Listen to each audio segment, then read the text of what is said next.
মানতে হবে মানতে হবে আমাদের দাবি মানতে হবে মানতে হবে action action direct action action action direct action মানি না মানবো না ডাইরেক্ট অ্যাকশন মানি না মানবো না অবৈধই যারা মানতে হবে মানতে হবে direct action direct action action action direct action আমাদের দাবি মানতে হবে মানতে হবে আমাদের দাবি মানতে হবে মানতে হবে অবৈধ মানি না মানবো না মানতে হবে মানতে হবে মানতে হবে মানতে হবে মানি না মানবো না দিতে হবে দিতে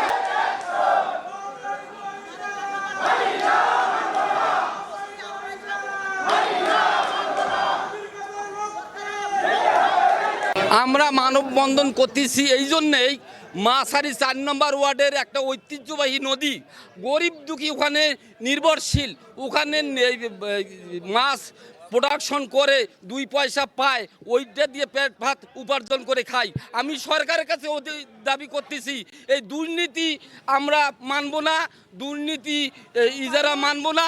আমরা অতি শীঘ্রই আমরা সরকারের কাছে পূর্ণ চাই, দাবি জানাচ্ছি। সব অফিস সেক্টর টাকা খাইয়া দেয় একাকার করছে, কোনোখানে যা পাত্তা পাই না। আজকে আমরা দীর্ঘদিনে এই ১ তারিখে বিল ডাক হয়েছে, আজকে আমার ৪ তারিখ, দীর্ঘ ১ মাস থেকে করতেছি, আমাদের কোনো রেজাল্ট দেয় না। হ্যাঁ, সরকারের যেটা চাহিদা ছিল চাহিদার থেকেও আমরা বেশি দিয়ে ডাকছি। তারা ডাকছে ৪,৫,০০০ টাকা, কিন্তু ওরা নিয়মে নাই। ওখানে নিয়মে আছে, শিডিউল আছে, বিদ্যুতের মৎস্যজীবীর আছে, তিরুপতি এলাকার হক আগে। ওখানে যদি ১০ কোটি টাকা তারা পাবে না। টাকার বিনিময়ে এই নিম্নতম কর্মকর্তারা টাকার বিনিময়ে তাদের পাশে বিল দেওয়ার সিদ্ধান্ত করতেছে, নিয়ে পড়তেছে। আমরা বিল রাখছি, আজ পর্যন্ত আমরা তার কোনো নাম নিশানা পাই নাই। এখনও নোটিশ বোর্ডে কোনো নোটিশ নাই যে কে বিলটা পাচ্ছে। অথচ এখানে একটা নিয়ম আছে, যদি অন্য কাউকে বিল দেওয়া হয় তাহলে ৭ দিনের মধ্যে আপিল করতে হয়। এখন আমরা ৭ দিন আগে কাউকে দিছে কি না বিলটা এটাও আমরা জানি না। যদি নোটিশ টাঙ্গায়, এখনই যদি নোটিশটা টাঙ্গায়, তাহলে আমাদের দেখা যায় যে আমরা হয়তো বা আপিলও করার আর সুযোগ পাবো না। তা আমরা চতুর্দিক থেকে এই স্থানীয় গরিব মৎস্যজীবীরা বঞ্চিত হচ্ছি।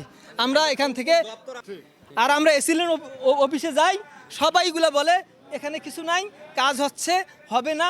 আমরা কোনো পাত্তা পাই না, আসল নিউজ পাই না।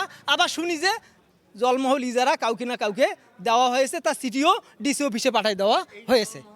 অন্য কাউকে দিলে মূলত সমস্যা, এখানে যে ১-১৫০ মৎস্যজীবী লোক আছে তারা তো নিদারুণ কষ্টে জীবনযাপন করবে। আর এখানকার স্থানীয় মৎস্যজীবীরা তারা বাইরে থেকে ২-৪ জন আসবে, এখানে অন্তর্কলহ বাজবে, বিবাদ সৃষ্টি হবে। এমন সময় এমন হবে রক্তক্ষয়ী একটা সংঘর্ষ হতে পারে, মামলা মোকদ্দমা হবে এখানে। তা যে আমরা এলাকাবাসী হিসেবে অস্থিরতায় থাকবো, আমরা চাই না যে এই অস্থিরতাটা এলাকায় হোক।